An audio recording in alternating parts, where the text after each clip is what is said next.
Bismillahirrahmanirrahim. Assalamualaikum warahmatullahi wabarakatuh. Alhamdulillahi rabbil alamin. Wassalatu wassalamu ala ashrafil anbiya'i wal mursalin. Wa ala alihi wa sahbihi ajma'in. Amma ba'd. Pertama dan paling utama, tiada kata yang pantas untuk senantiasa kita ungkapkan kecuali puji dan syukur alhamdulillah kehadiran Allah Subhanahu wa taala. Salawat beruntaikan salam semoga Allah sampaikan keharibaan Nabi kita Muhammad sallallahu alaihi wasallam. Sahabat-sahabat sekalian yang dirahmati oleh Allah Subhanahu wa taala, kami atas nama Majelis Studi Dakwah Terapan mengucapkan jazakumullahu khair. Semoga Allah membalas atas kebaikan dari sahabat-sahabat sekalian yang telah mendukung program dakwah kami ini. Nah, semoga di sisi Allah dicatat sebagai amal soleh yang nilainya mengalir terus sampai hari kiamat kelak. Baik, sahabat-sahabat sekalian yang dirahmati oleh Allah Subhanahu wa taala. Nah, bertemu kembali dengan kami Majelis Studi Dakwah Terapan yang mengulas dan mengkaji materi-materi dakwah untuk dapat kita terapkan dalam ibadah dan kehidupan kita sehari-hari.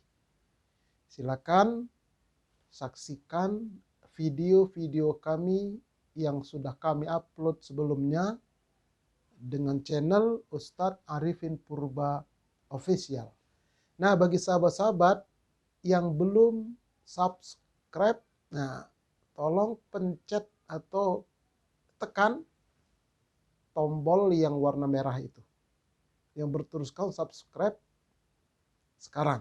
Nah, terima kasih telah mendukung dakwah kami. Baik, sahabat-sahabat sekalian, pada kesempatan kali ini kita akan melanjutkan manasik haji part yang kedua. Nah, ini bagi sahabat-sahabat yang sudah menunaikan ibadah haji, ini sebagai reuni ya, untuk menumbuhkan kembali kenangan-kenangan ketika menunaikan ibadah haji. Karena ada juga sahabat yang telah menonton part yang pertama, sahabat tersebut berkata, coba dulu saya waktu mau berangkat haji mendapatkan penjelasan seperti ini. Wah, akan lebih semangat dan akan lebih lengkap pelaksanaan ibadah haji saya, katanya. Ya, tidak menjadi masalah. Ya. Nah, nanti bisa disempurnakan dengan umroh. Syukur-syukur bisa umroh bareng dengan kami. Majelis Studi Dakwah Terapan, insya Allah. Nah, yang kedua, bagi sahabat-sahabat yang kebetulan sedang menunaikan ibadah haji, ya, baik gelombang pertama maupun gelombang kedua jamaah haji Indonesia, begitu juga jamaah haji plus yang belum berangkat. Nah, ini merupakan tambahan pengetahuan dari ilmu manasik yang sudah dimiliki oleh sahabat-sahabat sekalian. Nah, yang ketiga, bagi yang belum, jangan mengatakan, kami kan belum haji Ustadz, untuk apa sih menyaksikannya?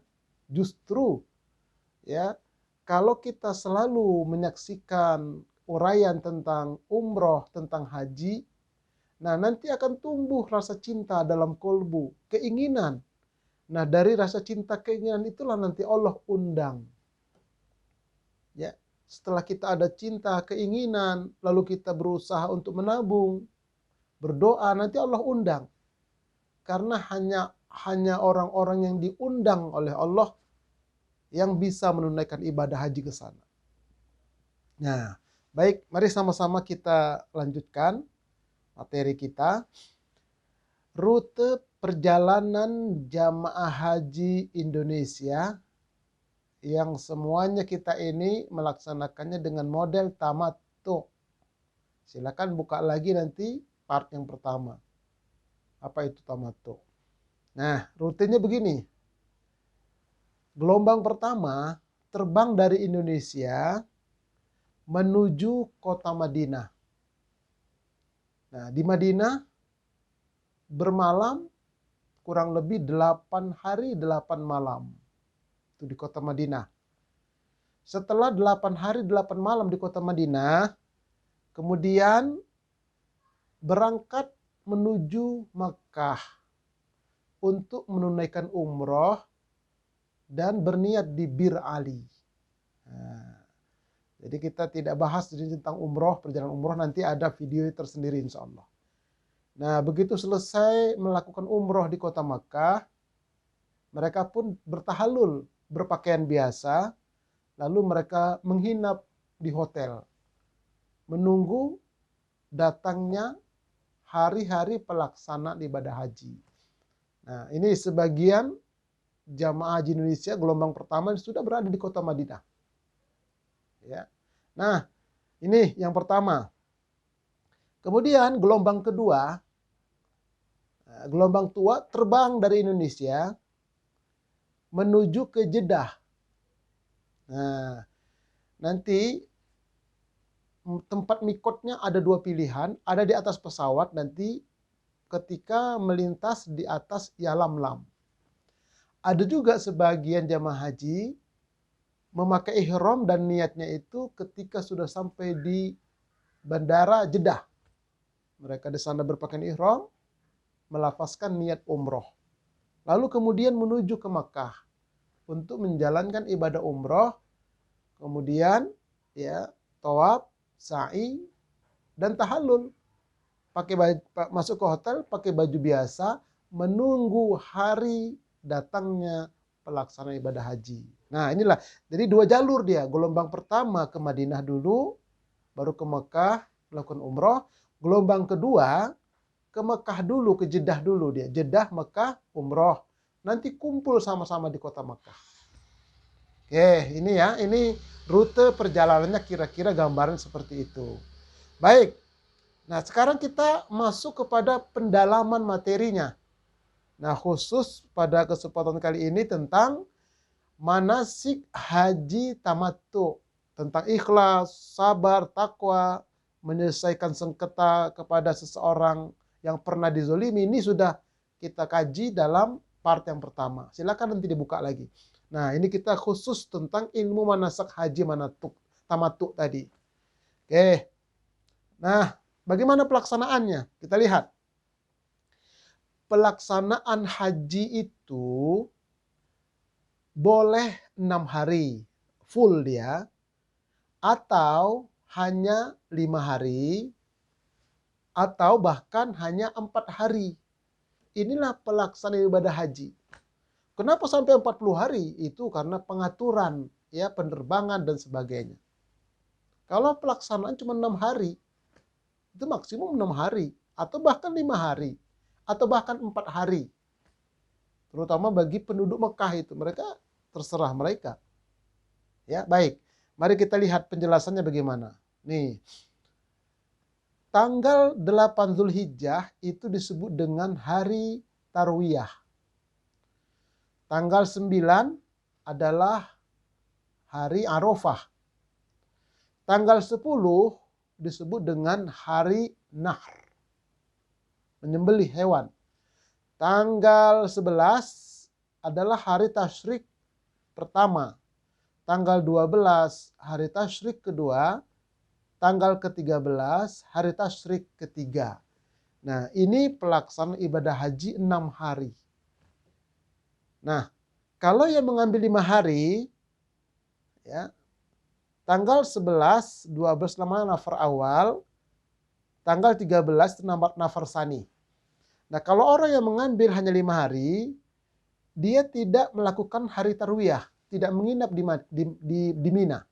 Langsung ke Arafah tanggal 9-nya. Nah, ini kalau hanya 5 hari dia. Jadi tanggal 9 sampai tanggal 13, nafar sani. Itu kalau yang ngambil 5 hari. Ya, kalau ngambil 6 hari, dari tanggal 8 dia sudah menginap nanti di Mina. Nah, kalau yang mengambil 4 hari, dia hanya nafar awal. Tanggal 9 dia ke Arafah, 10, 11, 12. Nafar awal dia keluar dari Mina. Jadi cuma 4 hari. Ada yang 5 hari, ada yang 6 hari. Inilah pelaksanaan ibadah haji secara garis besarnya. Baik, mari sama-sama kita lihat rinciannya. Ya. Amalan-amalan pada tanggal 8 Zulhijjah, hari Tarwiyah, dan malam harinya. Nah, ini. Gimana amalannya? Pertama, mengenakan pakaian ihram dan berniat haji pada tanggal 8 Zulhijjah sebelum waktu zuhur dari hotel penginapan, mandi ihram di sana, kemudian memakai ihram di hotel penginapan. Bagi penduduk Makkah, mandi ihram, niat ihramnya dari rumah masing-masing. Ini tanggal 8 menuju ke Mina. Tapi bagi jamaah haji Indonesia yang reguler, ini tidak mengamalkan. Kenapa? Karena sulitnya mobilitas. Dan ini hukumnya sunnah. Ya. Bukan rukun, bukan wajib. Sunnah. Kalau tidak dilaksanakan, tidak endam. Nah, ini dilaksanakan biasanya sebahagian jamaah haji plus. Nah, ketika saya membimbing jamaah haji plus, kami selalu mengamalkan ini. Tanggal 8 kami menuju ke Mina. Sampai di Mina itu waktu zuhur sampai menginap kami di sana. Tuh. Nah, jadi ini pilihan ya. Nah, setelah dia mandi ihram, lalu kemudian mengucapkan lafaz niat haji. Labbaik Allahumma labbaika hajjan. Ya Allah, aku benar-benar siap memenuhi panggilan Engkau dan ya Allah untuk melaksanakan haji. Nah, jadi mikotnya itu dari hotel itu. Bukan keluar lagi ke tempat mikot, tidak. Dari hotel itulah kita mandi, kemudian kita berpakaian ihram, lalu kita berniat. Nah, itu. Dari hotel kita di kota Mekah itu, sekitar Mekah itu ya. Nah, setelah melafazkan niat haji ini, ditambah lagi. Tambah lagi dengan ucapan, Allahumma hadhihi hajjatun la riya'a fihi wala sum'ata. Ya Allah, pada hajiku ini tidak ada riya dan tidak ingin didengar orang. Nah, jadi double niatnya, didobel ya. Supaya apa? Supaya betul-betul mantap bahwa hajiku ini tidak ada riya ya Allah, betul-betul karena Engkau. Dan tidak ada sum'ah, tidak ingin disebut orang, tidak ingin dilihat orang, tidak. Betul-betul karena memenuhi panggilan Engkau. Nah, inilah ya tanggal 8 itu menuju Mina. Untuk mabit di Mina bagi yang melakukannya. Lalu yang tanggal 9 nanti ini juga yang dilakukan. Nah, tapi nanti tanggal 9 itu dari hotel dia langsung ke Arafah. Itu nanti setelah ini ya. Oke. Lalu setelah melafazkan talbiyah, meniatkan haji tadi pakai ihram, nah maka sudah wajiblah menjaga larangan-larangan ihram. Ya, larangan ihram. Nih. Mulai tanggal 8 Zulhijjah dalam keadaan sudah berpakaian ihram dan berniat untuk haji, maka wajib menjaga larangan-larangan ihram. Kemudian memperbanyak talbiyah, zikir, baca Al-Quran, doa hingga malam dan pagi harinya selama di Mina. Nah, ini yang bagi yang mengamalkan hari Tarwiyah mabit di Mina. Oke. Nah, adapun larangan ihram, mari kita lihat. Ini perhatikan, penting sekali ini. Yang pertama, tidak boleh bercumbu. Suami istri berangkat haji, suami istri lalu deket-deketan bercumbu, tikit-tikitik, tikit-tikitik, jangan. Ya, bahasa-bahasa yang mengarah ke sana juga tidak boleh. Nah, apalagi hubungan intim suami istri haram hukumnya. Tidak boleh. Kenapa? Sedang berpakaian ihram. Nah, mencabut atau mencukur bulu, terutama yang ada di kepala atau yang di hidung, gatal kali ini, cabut, jangan. Hati-hati, jaga dia betul-betul. Nah, jangan bersisir lah, sebaiknya jangan bersisir, biarkan dia apa adanya. Menggaruk-garuk pun hati-hati, jangan terlalu semangat sehingga nanti bisa copot rambutnya, itu nanti bisa kena dam. Oke. Kemudian memotong kuku. Lagi ihram tidak boleh dipotong-potong atau digigit-gigit, jangan.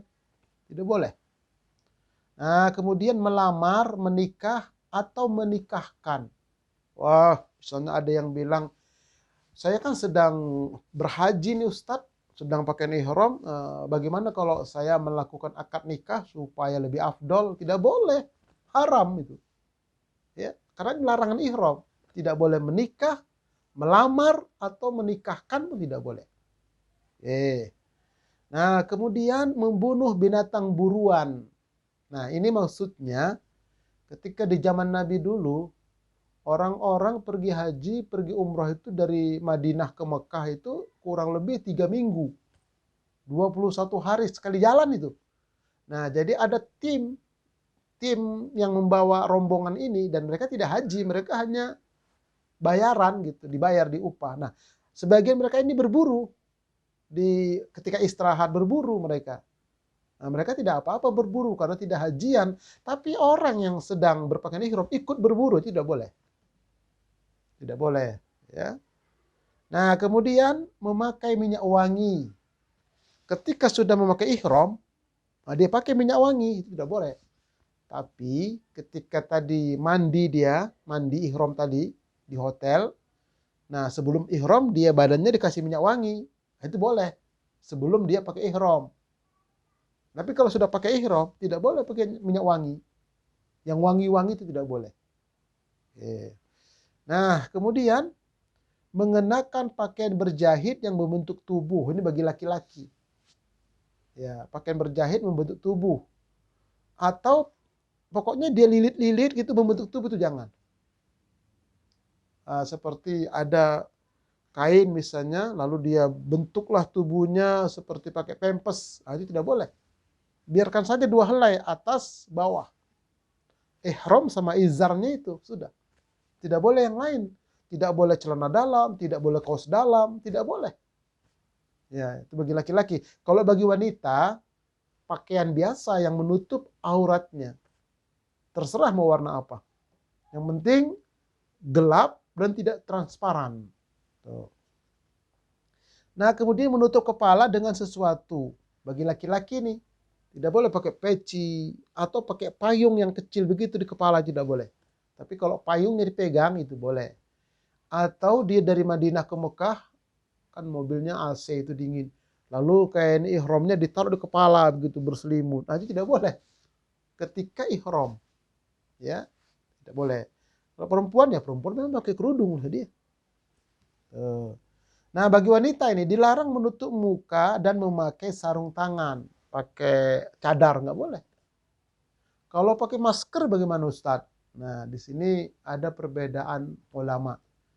Kalau memang hal itu untuk melindungi diri dari sesuatu yang mewabah, tuh kata sebagian ulama boleh. Ya, kata sebagian ulama boleh. Tapi kalau tidak ada wabah, tidak boleh. Wajib terbuka. Tuh, bukanya seperti ketika sholat. Dan 2 telapak tangan segini. Baik depan maupun belakangnya, itu sebagian ulama. Sepakat ulama begitu. Tapi ada mengatakan sebelah sini tutup. Hanya ini yang boleh. Tapi mayoritas mengatakan pergelangan tangan ini bagi wanita. Ini boleh kelihatan. Dan mesti kelihatan dia ketika haji atau umroh berihram. Jangan pakai sarung tangan. Tidak boleh. Kena dam nanti.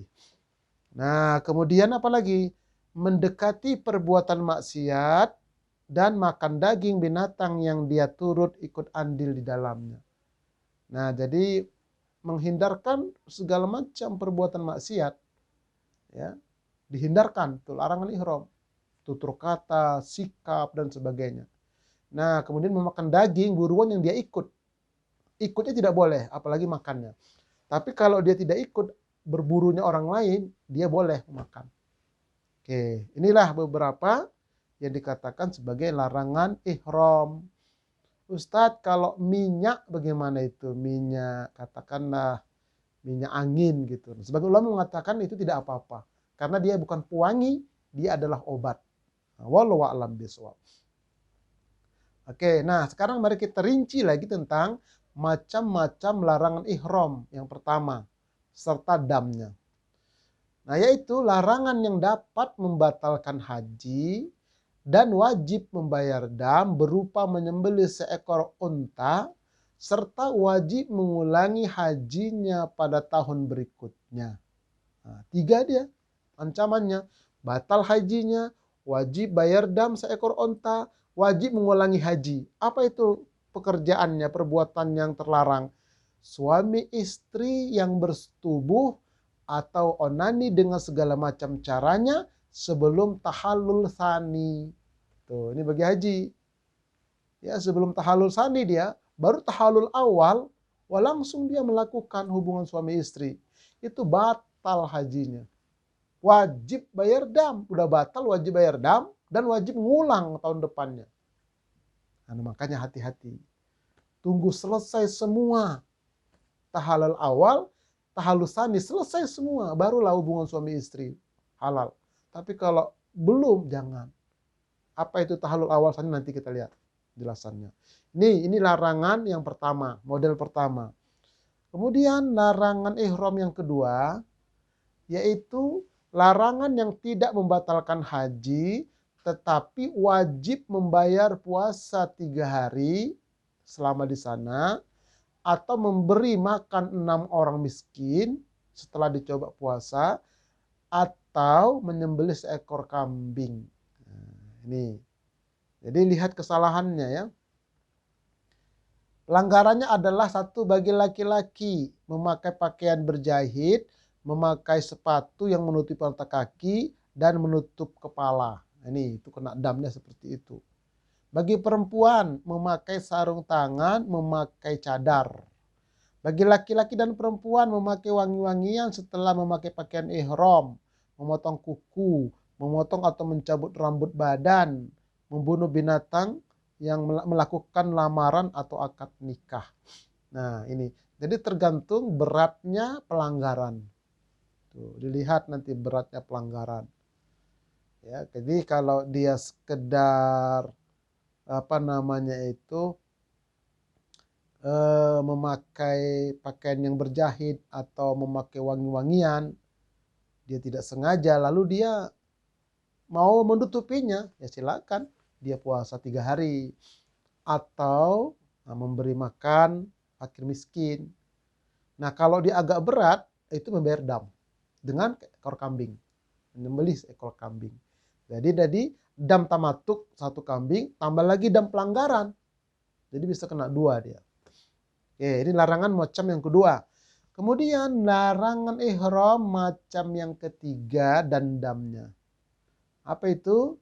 Larangan yang tidak membatalkan haji dan tidak wajib membayar dam, tidak pula fidyah atau puasa, namun hajinya cacat. Nah, seperti apa? Seperti mengumpat, bertengkar, mencaci, memaki, dan sebagainya lah. Cara menutupinya dengan apa? Perbanyak istighfar. Nah, jadi kalau ada orang marah-marah, kamu kena dam kamu, potong kambing, tidak. Ya sekedar marah-marah, dia ngomel-ngomel, istighfar. Nah, begitu, maka hapus. Nah, jadi itu tingkatan-tingkatannya. Jadi tidak semua sedikit-sedikit marah, motong kambing, marah lagi, motong kambing. Ya tekor kita kalau begitu. Nah, Islam tidak mengendaki yang seperti itu. Oke, baik. Nah, sekarang setelah itu semua, memakai ihram tadi berniat memakai ihram, lalu melafazkan talbiyah. Oke. Yuk, coba ikuti ya dalam hati atau ucapkan talbiyah ini. Mudah-mudahan ini menjadi memotivasi kita membuat kita rindu ke tanah suci. Semakin rindu kita Allah undang. Yuk sama-sama ya. Labbaik Allahumma labbaik. Labbaik la syarika laka labbaik. Innal hamda wan ni'mata laka wal mulk la syarika lak. Nah, sekali lagi. Labbaik Allahumma labbaik. Labbaik la syarika laka labbaik. Innal hamda wan ni'mata laka wal mulk la syarika lak. Apa artinya? Kita lihat. Aku datang memenuhi panggilan Engkau, ya Allah. Aku datang memenuhi panggilan Engkau. Tidak ada sekutu bagi Engkau. Sesungguhnya segala puji, segala nikmat milik Engkau. Begitu pula kerajaan. Tidak ada sekutu bagi Engkau. Nah, itulah talbiyah. Jadi kita memenuhi panggilan Allah karena Allah panggil. Allah panggil kita. Jadi yang datang ke sana itu memang dipanggil Allah, diundang Allah. Kalau Allah belum mengundang, nggak bakal bisa ke sana. Itu kata kuncinya di situ, walaupun udah siap dia. Kan ada beberapa waktu yang lalu ini. Ada peraturan umur 70 tahun ke atas tidak boleh. Karena memang peraturan di sana begitu. Dalam kondisi yang seperti ini. Masih ada sedikit katanya wabahnya itu. Sudah bawa koper. Mau berangkat. Nggak jadi. Ya sudah sabar. Lalu bagaimana? Dalam hukum Allah sudah tercatat dia sebagai tamunya Allah. Sebagai haji. Sudah tercatat walaupun tidak berangkat. Karena memang keadaan. Tuh. Nah, begitu juga banyak orang yang duitnya berlimpah, sehat, tapi nggak berangkat haji juga, nggak berangkat umroh juga. Itu kenapa? Allah belum undang dia. Nah, jadi itu. Allah belum undang, tapi kalau sudah Allah undang, kadang-kadang nggak nyangka. Dari mana biaya kamu itu pergi umroh? Nggak nyangka ya, nggak nyangka gitu. Ada saja kadang-kadang lewat hamba Allah yang lain, misalnya. Nah, itu. Nah, kemudian talbiyah ini ditutup dengan tidak ada sekutu bagi engkau. Maknanya apa? Kalau mau ibadah haji dan umrohnya itu betul-betul mabrur. Kalau haji mabrur. Kalau umroh makbul. Nah, kalau mau betul-betul mabrur dan makbul, tinggalkan semua bentuk kesyirikan. Ada kisah. Ketika tawaf di Ka'bah, melakukan haji dan umroh, selesai tawaf, sa'i semua, tahallul. Nah, lalu pulanglah ke hotel. Belum buka ihram dia. Lalu dia cerita, Ustadz, kok kita belum mengelilingi Ka'bah? Nah, kita terkejut lah. Apa Bapak bilang? Belum mengelilingi Ka'bah. Belum tawaf maksud Bapak? Iya. Kan kita ini baru pulang, Pak. Kok saya tidak lihat? Nah, setelah itu, sebentar Pak, ayo kita ke kamar. Jangan di depan umum, nggak boleh. Ke kamar. Nah, barulah secara empat mata ditanyalah. Bapak serius tidak melihat Ka'bah? Tidak Ustadz. Ya Allah ya Rabb. Kenapa Ustadz? Bapak ini bisa jadi Bapak bawa jimat ini. Terdiam dia. Bapak kenapa diam? Ngaku aja Pak. Kalau Bapak nggak ngaku nanti batal umroh Bapak. Batal haji Bapak. Bapak bawa jimat. Maka dengan berat hati dia berkata, betul Ustadz, saya bawa jimat. Jimat apa Pak? Jimat kuat, ketika dorong-dorongan saya nggak jatuh. Innalillah. Mana jimatnya? Kita ambil jimatnya, nanti kita akan bakar. Bapak kan belum buka ihram ini, ayo kita ulang tawafnya. Karena orang yang membawa jimat itu, yang masih punya klenik-klenik, tidak bakal bisa ngelihat Ka'bah. Dan banyak orang, khususnya mungkin dari Indonesia, ke sana nampaknya umroh, nampaknya haji, tapi dia tidak lihat Ka'bah dan itu dia tidak ngaku. Siapa? Kenapa? Karena masih banyak orang yang pakai klinik-klinik jimat. Hati-hati. Nggak ngaku, malu mereka. Nih, jadi ini tidak ada sekutu bagi engkau ya Allah. Jangan bawa kemusyrikan-kemusyrikan. Kalau dibawa nggak bakal bisa lihat Ka'bah. Nah ini yang penting kita renungkan kalimat talbiyah ini. Oke, baik ya. Nah ini lokasi di Mina. Gunung batu itu dilobangin. Banyak sekarang itu, terowongan panjang. Ada yang 50 meter, ada yang 100 meter panjang. Ada yang 200 meter. Batu itu dibolongin. Dijadikan jalan di bawahnya. Tuh Mina itu. Nah ini tenda-tendanya. Ini di dalam Minanya di dalam tenda. Wah tapi ini untuk jamaah plus lah. Kalau jamaah reguler lebih sederhana lagi. Nah makanya kita sudah sampaikan di part pertama itu bawa sabar. Berkarung-karung. Kenapa? Kondisinya luar biasa di sana betul-betul. Itu kita masih mending. Di zaman Nabi dulu nggak ada tenda-tenda permanen begitu. Betul-betul di atas terik matahari. Kalaupun ada tenda seadanya aja. Nah ini ya, jadi inilah apa namanya lokasi di Mina. Baik. Nah sekarang amalan pada tanggal 9 Dzulhijjah, hari Arafah dan malam harinya. Nah ini bagi yang tidak menginap di Mina, boleh langsung dari hotel ke Arafah. Nah bagi yang dari Mina, ini berangkat ke Arafah dia tanggal 9 itu.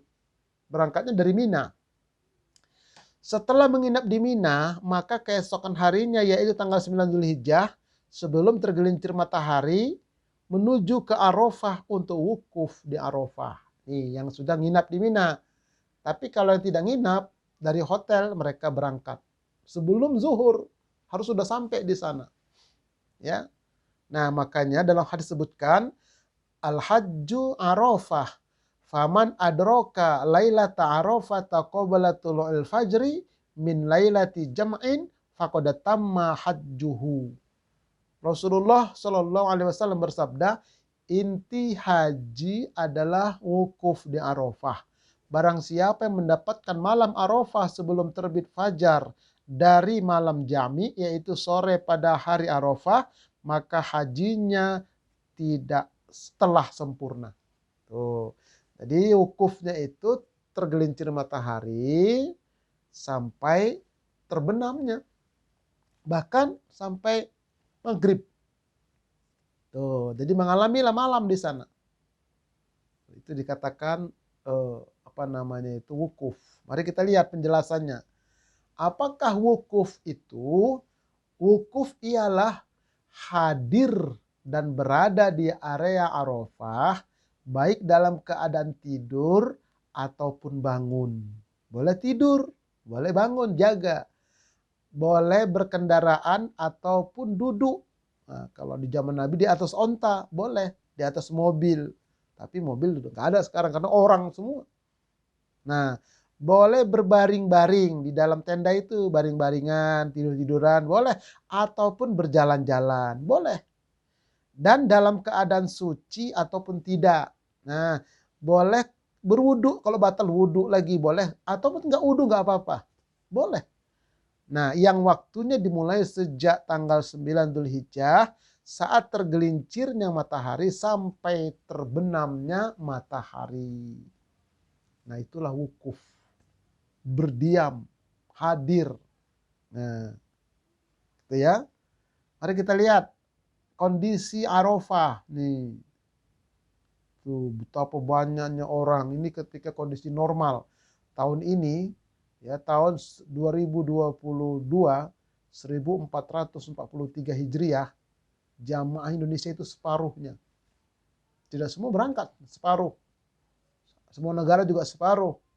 Karena untuk mengurangi kepadatan jamaah di sana. Karena transisi ya. Transisi kepada normal nanti. Mungkin tahun depan nanti udah normal.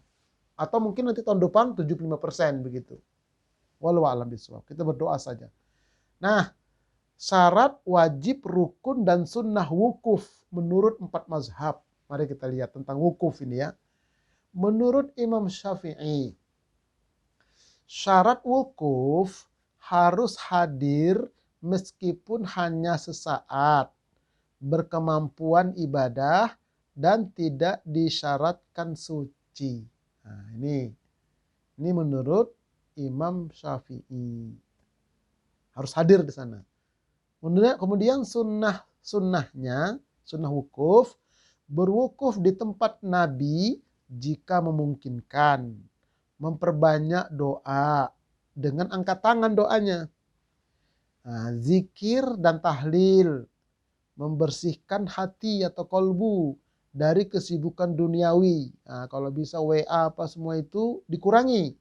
Tapi memang ketika wukuf itu sinyal di sana dilemahkan oleh pemerintah Arab Saudi. Ya, baguslah itu. Nah, kemudian melakukan 2 khutbah. Tidak ada puasa Arafah bagi orang yang wukuf, tidak ada puasa Arafah. Bagi kita yang tidak haji yang puasa Arafah. Suci itu disunahkan, menghadap ke kiblat kalau berdoa dipersilahkan, ataupun duduk menghadap ke kiblat. Muhasabah, introspeksi diri. Nah, wukuf sampai lewat sedikit maghrib. Ini disunahkan menurut Imam Syafi'i. Oke. Sekarang menurut Imam Hanafi, syarat wukuf harus hadir sejak tergelincir fajar. Tidak disyaratkan ya, niat. Tidak harus mengerti atau akil balik. Tuh.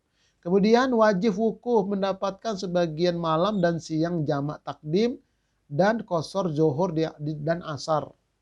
Terus selama di Arafah.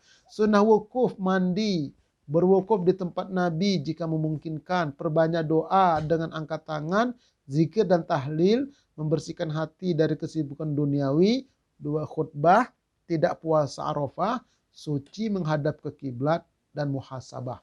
Ini menurut Imam Hanafi. Nah, kemudian menurut Imam Hambali, syarat wukuf itu harus hadir dengan tidak terpaksa sejak tergelincir hingga fajar. Tidak gila, mabuk ataupun ayan. Kemudian wajib wukuf mendapatkan sebagian malam dan siang. Ya, malam dan siang maksudnya siangnya itu wukuf, malam itu dapat. Tidak di atas kendaraan, ini wajib turun dia. Maksudnya disunahkan turun dia, disunahkan. Berwukuf di tempat Nabi jika memungkinkan, perbanyak doa dengan angkat tangan dan mengulang doa 3 kali, menghadap kiblat, 2 khutbah sebelum zuhur dan asar. Tuh. Nah, jadi kalau berdoa itu disunahkan diulang sampai 3 kali. Nah, itu menurut Imam Hambali. Nah, kemudian menurut Imam Maliki, syarat wukuf itu sadar atas tempat wukuf dan niat. Jadi harus betul-betul tahu ini tempat wukuf Padang Arafah mana batasnya, harus tahu. Tuh, menurut Imam Malik ini. Kemudian rukun wukuf itu hadir di Arafah malam hari 10 Dzulhijjah atau sejenak. Nah, sorenya sampai malam. Malam itu ya waktu maghrib lah. Nah, kemudian wajib wukuf hadir siang hari walau sejenak dan harus tenang. Sunnah wukuf, mandi sebelum wukuf, berwukuf di tempat Nabi, yaitu Jabal Rahmah, jika memungkinkan.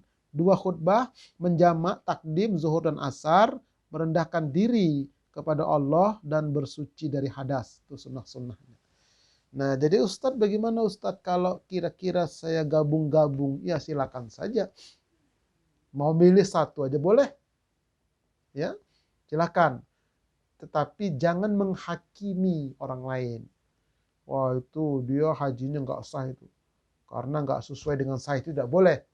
Itu namanya menghakimi. Ya, kita amalkan menurut yang kita tahu. Mungkin mereka mengamalkan menurut imam yang lain.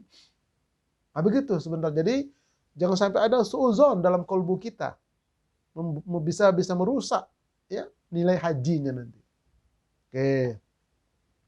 Baik, sekarang mabit atau bermalam di Musdalifah tanggal 9 malam, di malam 10. Apakah mabit itu? Mabit ialah bermalam atau istirahat.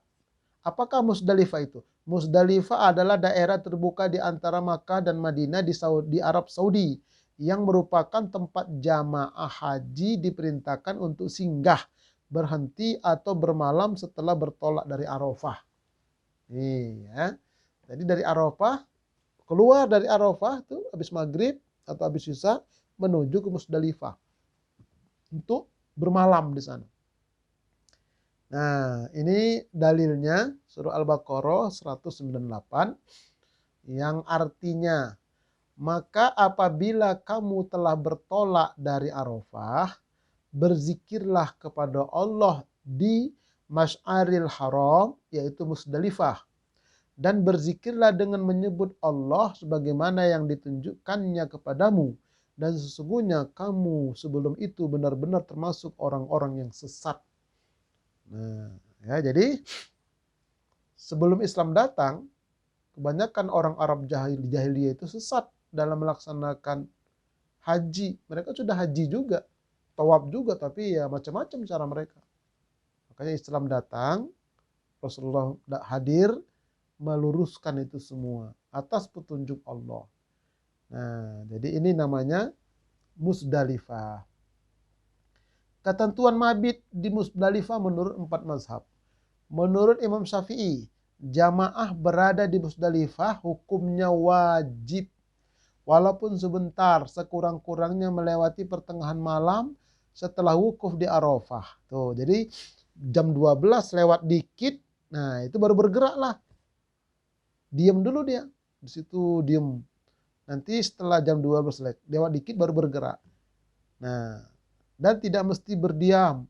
Maksudnya boleh jalan-jalan di situ, boleh di sekitar Musdalifah itu. Nanti setelah tengah malam lewat baru bergerak dia. Baik ia jamaah haji sadar sedang berada di Musdalifah atau tidak, atau tertidur di kendaraan. Nah, jadi ada juga yang naik kendaraan karena macet itu, apalagi kondisi jamaah haji normal ya, penuh, itu macet dia. Jamaah plus itu di atas bis macet dia. Dia tertidur. Tidur tahu-tahu udah lewat. Tahu. Jadi walaupun dia nggak tahu, nggak sadar dia karena tertidur di kendaraan itu sudah sah. Jadi nggak mesti melek, nggak mesti sadar, enggak. Berdoa. Kalau nggak berdoa nggak apa-apa. Yang penting dia berada di situ. Nah ini. Kemudian menurut Imam Hambali, berada di Musdalifah adalah wajib haji dan dapat dilakukan kapan saja. Sejak sejenak dari pertengahan kedua malam nahar bulan, bukan karena dia petugas pengairan atau pengembala. Nah, jadi ini jamaah haji ya, boleh dia di malam lain. Ini menurut Imam Hambali. Sejenak dia balik ke sana, dia baru melakukan mabit di Musdalifah. Nah, menurut Imam Hambali. Kemudian menurut Imam Maliki, termasuk wajib haji adalah turun di Musdalifah sekedarnya dalam perjalanan setelah wukuf di Arafah pada malam hari pada saat menuju Mina. Nah, jadi jangan hanya di kendaraan, turun dia walaupun sebentar. Udah turun, naik lagi. Nah, itu menurut Imam Maliki. Ya. Nah, kemudian menurut Imam Hanafi, berada di Musdalifah itu merupakan sunnah haji dan cukup sesaat sebelum fajar. Itu buku hukumnya cuma sunnah kok katanya. Yang penting malam itu lewat dia udah. Tuh, begitu Imam Hanafi. Jadi mereka ini semua punya dalil. Ya, punya dalil. Nah, tinggal kita cenderung yang mana dan jangan menyalahkan orang lain. Itu yang paling bagus seperti itu. Siapa yang paling benar? Nanti di akhirat ada pengadilan Allah. Ayyukum ahsanu amala. Siapa yang paling ahsan amalan kalian semua. Nah, ini mereka berpendapat pakai dalil semua. Menurut yang sampai kepada mereka. Oke. Nah, kemudian amalan-amalan yang dilakukan di Musdalifah. Sholat jamak takhir maghrib dan isya bagi yang belum sholat di Arafah. Nah, ada yang di Arafah dia jamak takdim. Jamak takdim, maghrib sama isya ditarik. Ada yang jamak takhir di Musdalifah kalau memungkinkan. Ini padat luar biasa di sana. Tempat nggak ada, toilet juga antrinya luar biasa. Oh, ya. Kemudian zikir dan doa dan taqarrub kepada Allah malam-malam itu. Nah, kemudian mengambil 7 butir kerikil untuk melontar jumroh Aqobah nanti di Mina. 7 dia. Dan itu banyak disebar itu oleh pemerintah Arab Saudi itu batu-batu koral yang kecil-kecil itu yang sudah dipecah-pecah itu disebar. Sengaja disebar memang memudahkan. Tapi betul-betul batu dia. Jangan kotoran onta atau kotoran kambing, jangan. Bedakannya itu diginikan, kalau berat dia itu batu deh. Kalau ringan dia tidak. Jangan dicium, bahaya nanti. Oke. Disunahkan istirahat dengan tidur meskipun sejenak. Tuh, tidur sebentar di Musdalifah itu setelah zikir tidur. Kalau memungkinkan. Nah, kemudian tidak diharuskan dalam keadaan suci. Wah, saya batal wudhu ini bagaimana nih? Wudhu lagi? Nggak usah, nggak apa-apa. Ya, tidak dianjurkan kok. Tidak diharuskan. Ya.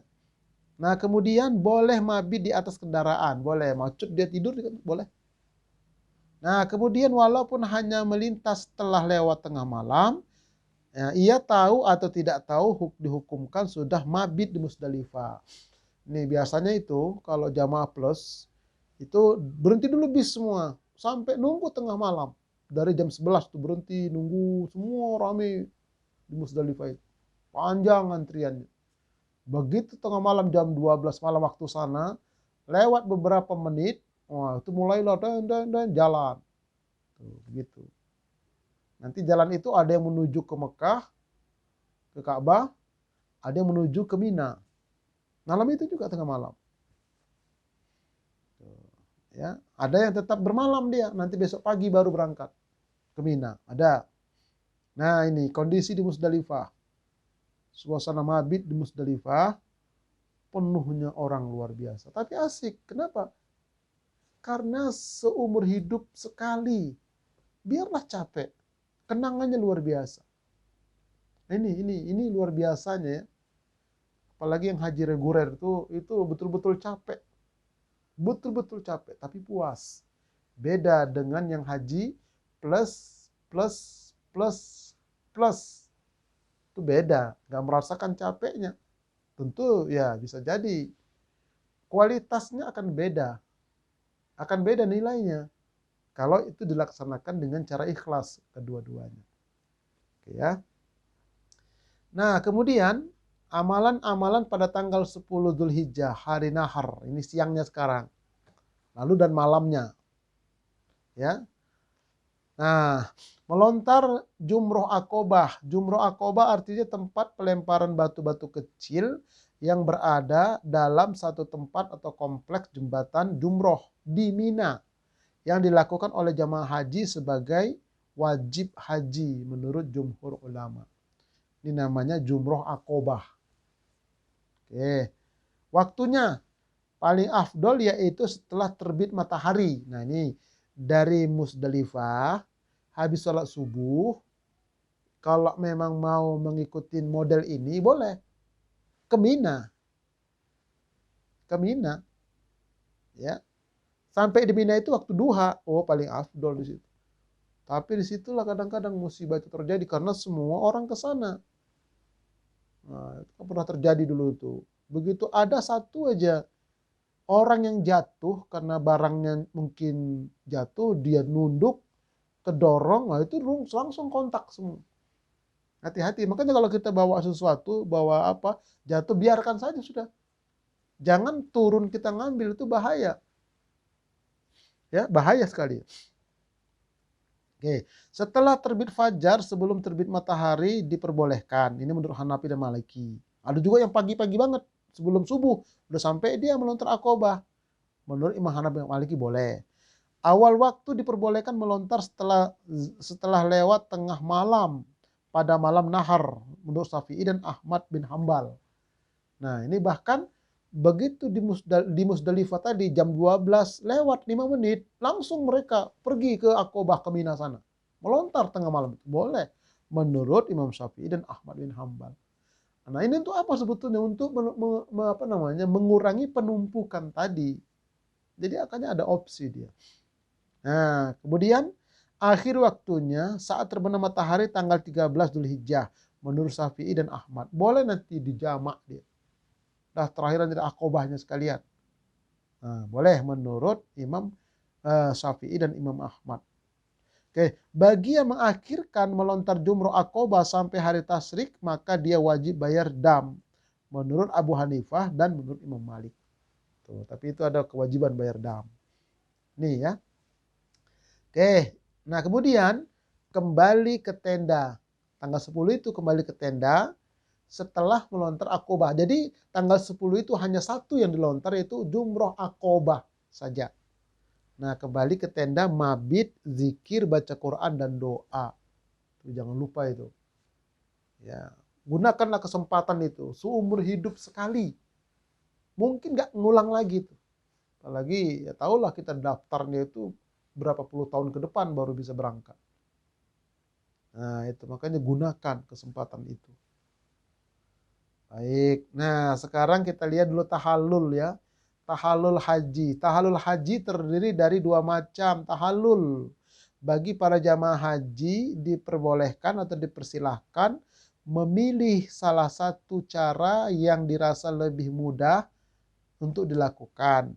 Hal tersebut telah disepakati oleh jumhur ulama. Imam yang 4.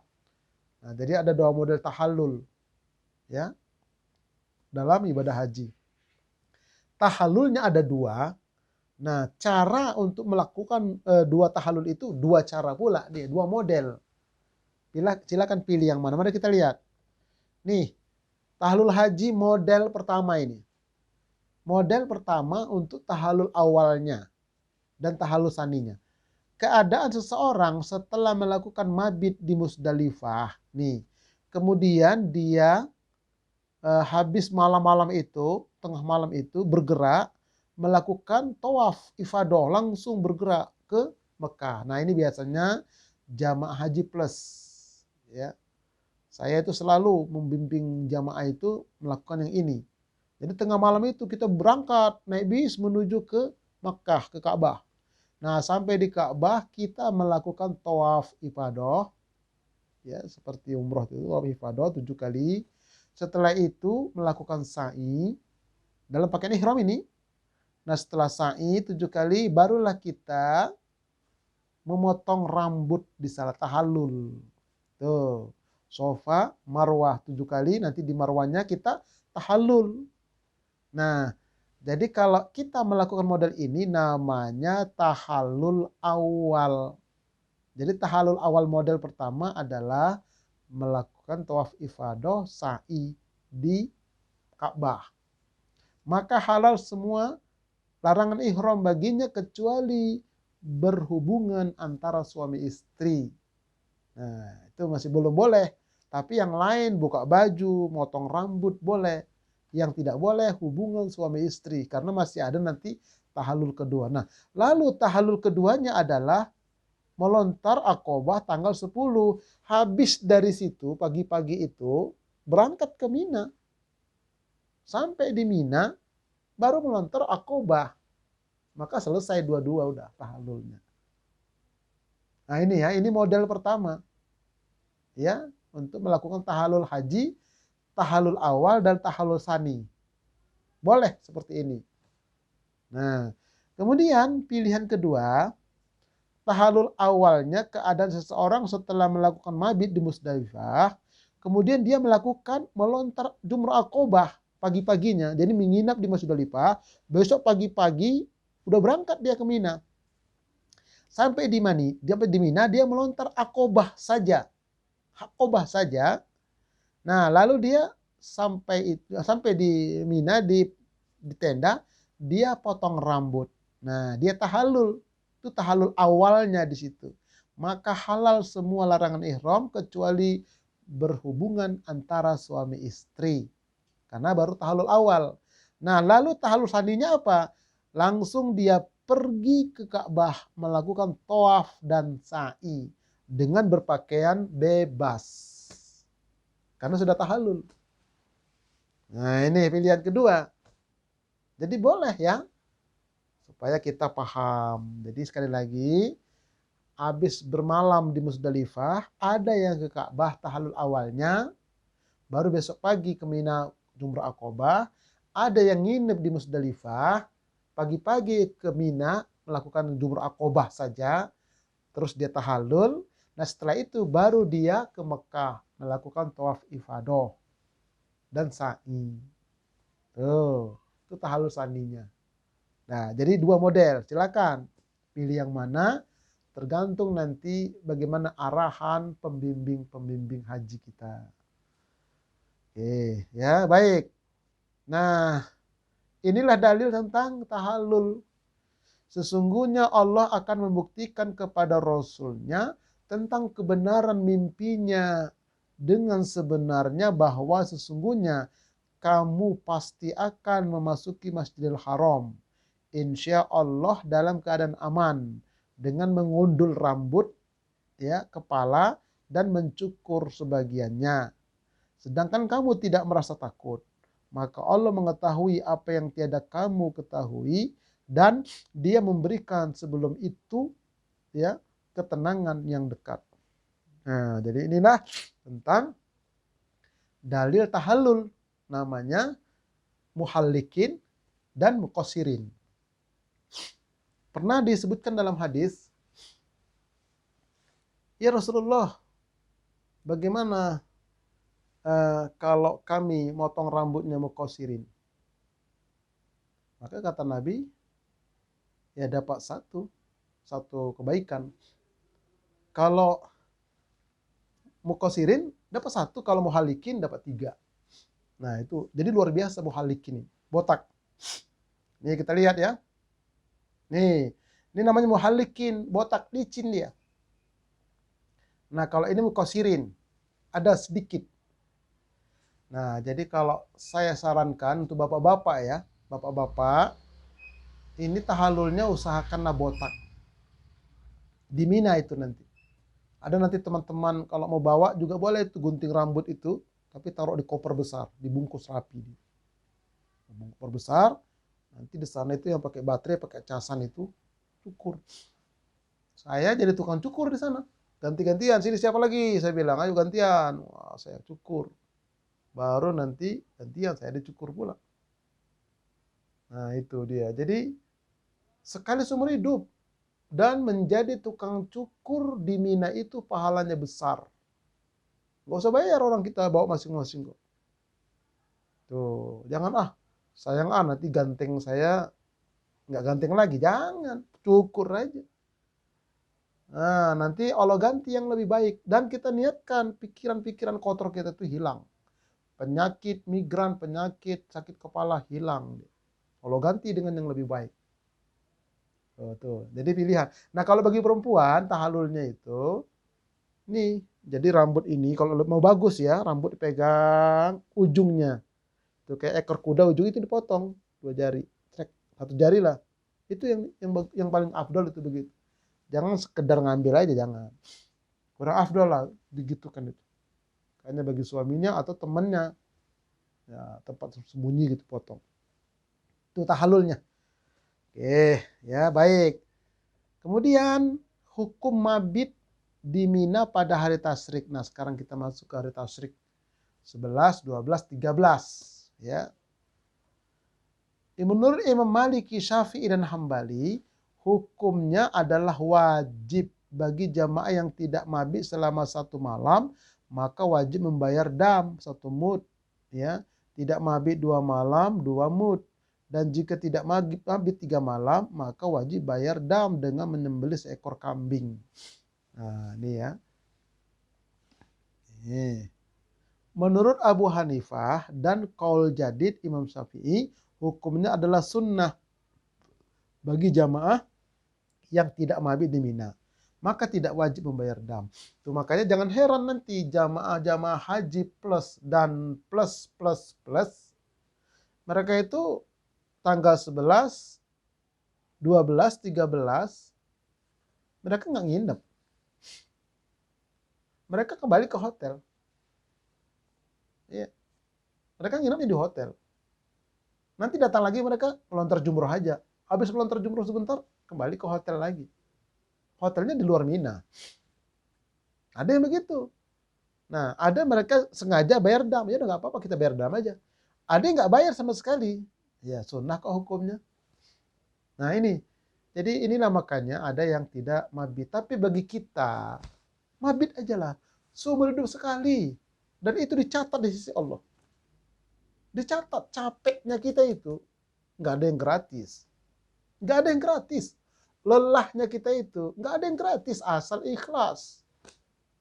Mengikuti sunnah Rasulullah. Tuntunan Rasulullah Sallallahu Alaihi Wasallam. Nah ini saran saya ikut. Kalau kami nginap. Walaupun kami haji plus nginap. Ya. Kayak ayo nginap kita bilang. Kita motivasi. Seumur hidup sekali kok kita bilang. Kemarin 2 tahun gak ada haji, nangis-nangis kita. Ini begitu sudah ada haji, kenapa enggak? Kerjain.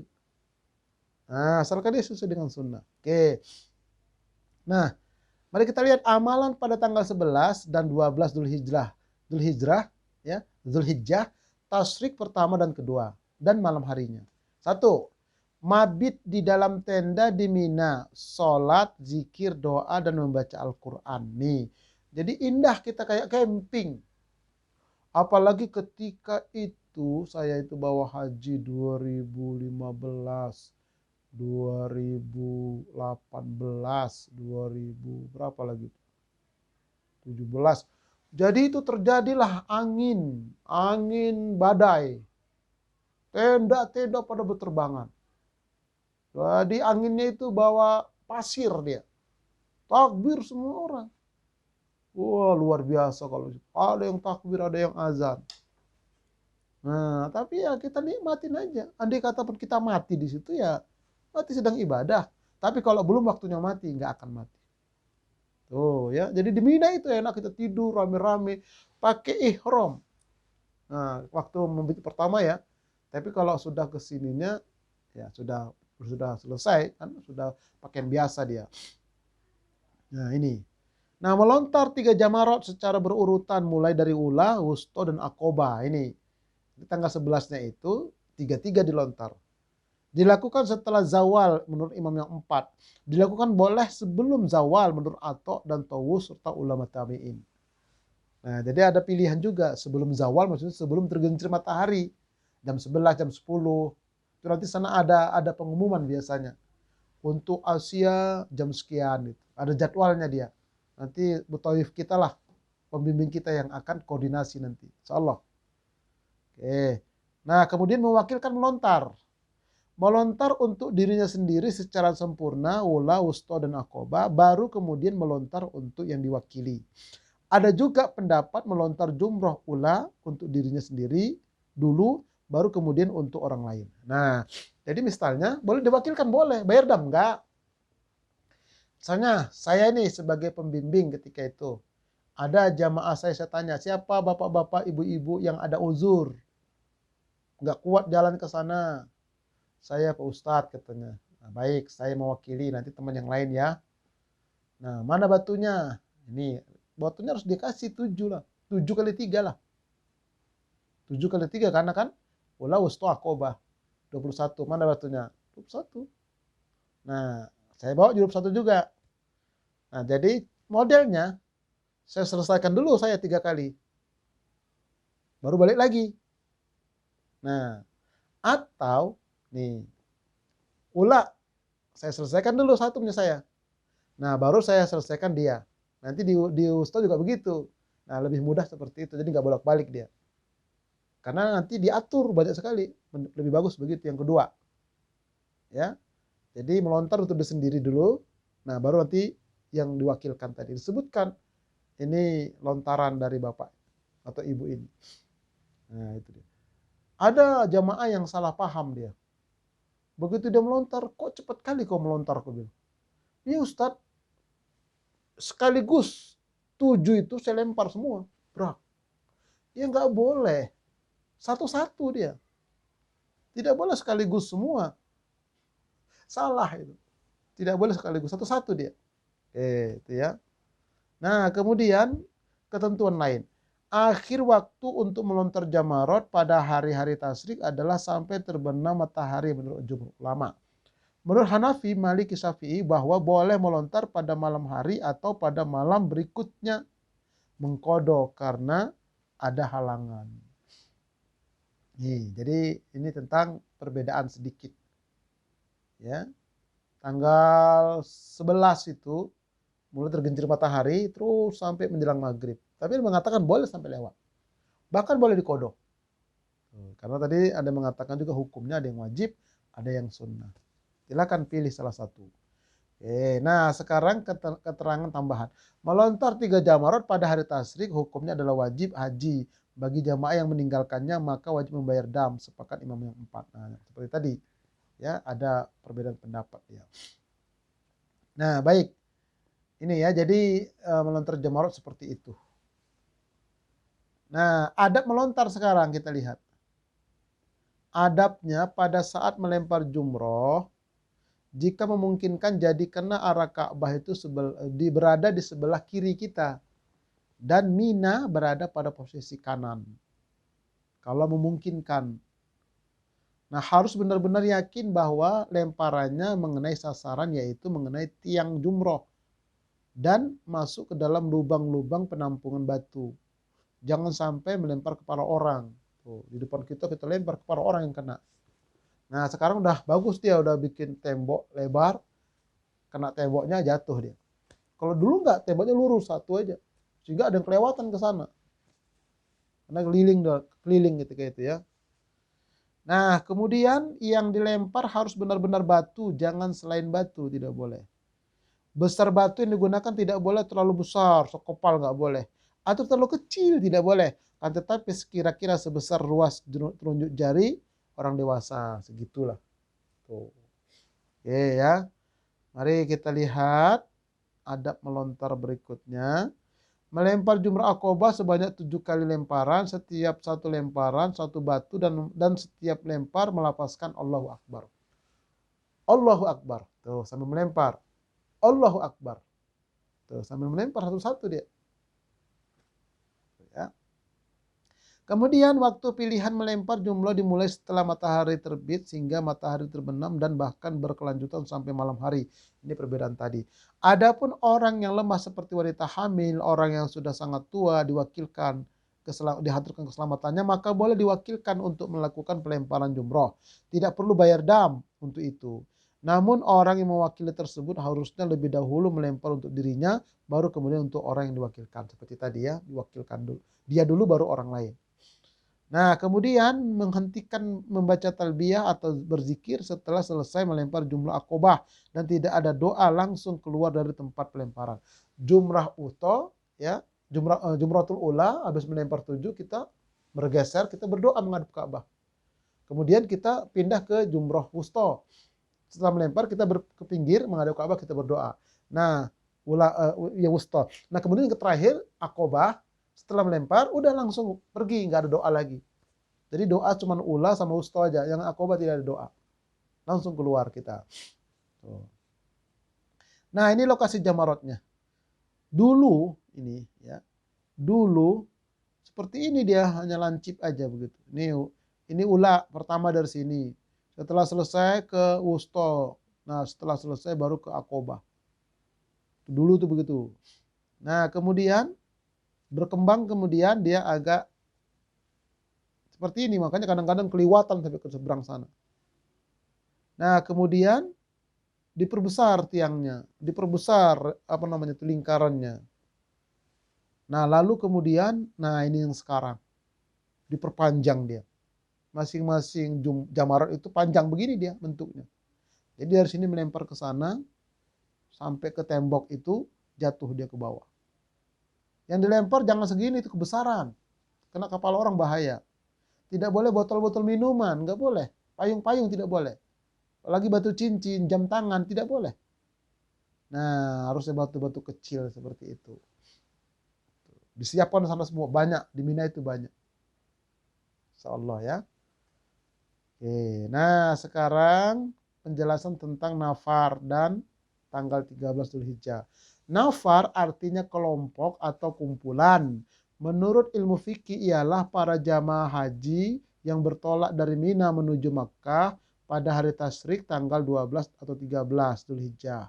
Nafar terbagi dua. Pertama, nafar awal ialah jamaah haji yang keluar dari Mina setelah melontar 3 jumrot pada tanggal 12 Dzulhijjah sebelum matahari terbenam menurut jumhur ulama. Sedangkan menurut Hanafi boleh sampai sebelum terbit fajar tanggal 13 Dzulhijjah dan tidak dikenakan dam, hanya saja hukumnya makruh. Tuh, itu nafar awal. Nah, itu ya. Jadi nafar awal itu 11 12. 11 dia melontar balik ke tenda, nginep lagi. Nah, malam 12, 12-nya dia melempar lagi. Nah, setelah melempar, dia keluar dari Mina sebelum maghrib. Udah selesai dia. Itu nafar awal namanya. Nah, sekarang nafar sani ialah jamaah haji yang keluar dari Mina setelah melontar 3 jumroh pada tanggal 13 Dzulhijjah sebelum matahari terbenam. Nah, tanggal 13 besoknya ada juga orang masih menginap. 12 malam 3 masih menginap. Nah, setelah itu dia habis johor, melontar lagi dia. Setelah melontar, dia keluar dari Mina. Nah, saya selalu memakai yang nafar sani. Walaupun kami jamaah plus, tapi selalu memakai yang nafar sani. Biasanya di jamaah reguler itu rata-rata memakai nafar sani. Ya, sampai tanggal 13. Nah, ini dalilnya. Dan berzikirlah dengan menyebut Allah dalam beberapa hari yang berbilang. Barang siapa yang ingin cepat berangkat dari Mina sesudah 2 hari, maka tiada dosa baginya. Dan barang siapa yang ingin menangguhkan keberangkatan dari 2 hari, hari ketiganya, maka tidak ada dosa pula baginya bagi orang-orang yang bertakwa. Dan bertakwalah kepada Allah dan ketahuilah bahwa kamu akan dikumpulkan kepadanya. Nah, jadi ini dalil tentang adanya nafar awal dan nafar sani. Boleh pilih salah satu. Nah, nanti kalau kita jamaah haji Indonesia itu ada pembimbingnya lah. Tinggal ikuti pembimbing aja insya Allah. Nah sekarang tawaf wada. Sebagai akhir rentetan ibadah selama di Masjidil Haram, umroh atau haji, ialah melakukan tawaf wada atau tawaf perpisahan. Tawaf wada hukumnya ada yang mengatakan wajib menurut Hanafi, Syafi'i dan Hambali, dan ada pula yang mengatakan sunnah menurut Imam Maliki, kecuali bagi perempuan yang haid, orang yang sakit, dan penduduk Makkah, bagi mereka ada keringanan dan tidak membayar dam. Nah ini, jadi ada 2 pendapat. Ada yang mengatakan wajib, ada yang mengatakan sunnah. Nah kalau wajib tentu kalau nggak tawaf wada dia bayar dam. Tapi kalau sunnah ya nggak usah bayar dam, nggak apa-apa. Terutama bagi yang ada halangan. Ya, setelah selesai dia melontar jumroh atau nafar awal nafar sani tadi, tiba-tiba datang haid, mau perpisahan, mau pulang atau mau ke Madinah. Wah saya nggak tahu wada, nggak apa-apa. Karena datang bulan, datang haid atau sakit, atau bahkan sehat juga dia tidak mengapa tidak tahu wada. Boleh dia bayar dam kalau dia anggap itu wajib mengikuti imam-imam tadi. Boleh juga tidak bayar dam karena sunnah menurut Imam Maliki. Nah, silakan pilih salah satu. Nah ini hadisnya. Jadi dari Ibnu Abbas, semoga Allah meridhoi keduanya, orang-orang diperintahkan agar menjadikan akhir dari perjalanan haji mereka adalah tawaf di Ka'bah Baitullah. Namun perintah ini diringankan bagi para wanita yang sedang mengalami haid. Nah, jadi ini dalilnya tentang tawaf wada. Baik, bagi jamaah yang gelombang pertama bersiap-siap pulang ke tanah air. Sebaliknya bagi jamaah yang gelombang kedua bersiap-siap menuju Madinah. Nah inilah perjalanan haji tamattu, haji reguler Republik Indonesia. Oke. Nah kesimpulan, ini kesimpulan penting ini. Bunyal Islamu ala khamsin. Islam itu dibangun atas 5 pilar. Ini hadisnya sahih. Nah kita buat Islam itu seperti bangunan yang mengkerucut ke atas. Ya. Paling bawah itu sebagai pondasi adalah syahadatain, 2 kalimat syahadat. Nah, itu paling lebar dia karena banyak orang yang bersahadat. Di atasnya sholat bagi tiang, lebih kecil dia karena kebanyakan orang bersahadat, tapi yang sholat tidak sebanyak orang bersahadat. Nah, di atasnya lagi saum, puasa. Nah, dibanding orang yang sholat sama yang puasa itu lebih banyak yang sholat, yang puasa agak sedikit. Nah, di atasnya lagi adalah zakat, lebih sedikit lagi. Paling puncak adalah haji. Inilah rukun Islam itu. Kita lihat syahadatain itu pondasi, sholat itu tiang, puasa itu dinding, zakat itu kusen, kusen pintu, kusen jendela, haji itu gentengnya. Nah, jadi kita kalau mau betul-betul menjadi muslim yang sempurna, kita harus ikutin pola ini. Makanya Nabi itu menanamkan syahadatain itu selama 13 tahun di Mekah. Belum ada sholat, belum ada puasa, apalagi zakat haji. Setelah pondasi kuat, barulah sholat. Yaitu ketika Mi'raj. Hijrah ke Madinah, sampai di Madinah baru ada puasa sama zakat. Menjelang Nabi meninggal, baru ada haji. Jadi Nabi itu hajinya cuma 2 kali seumur hidup. Haji ketika Hudaybiyah, pulang. Nah, kemudian haji wada. Udah selesai. Haji terakhir. 2 kali, pertama gagal, makanya ada dam. Yang kedua, yang terakhir itu haji wada itu. Nah, ini ya. Inilah kesimpulannya. Makanya kewajiban kita untuk belajar syahadat, belajar sholat, puasa, zakat. Untuk apa? Supaya kesempurnaan Islam kita. Nah, silakan berkunjunglah ke channel saya. Ya, mudah-mudahan nanti akan mendapatkan keterangan-keterangan ini. Insya Allah lebih lengkap dia. Oke, wallahu a'lam bishawab. Semoga bermanfaat. Sampai jumpa dalam tema berikutnya. Masih ada tema umroh, masih ada tentang tema ciri-ciri haji mabrur, ciri-ciri umroh makbul. Semoga bermanfaat. Yuk kita sama-sama tutup pertemuan kita ini dengan membacakan doa kafaratul majelis. Subhanakallahumma wa bihamdika asyhadu an la ilaha illa anta astaghfiruka wa atubu ilaik. Assalamualaikum warahmatullahi wabarakatuh.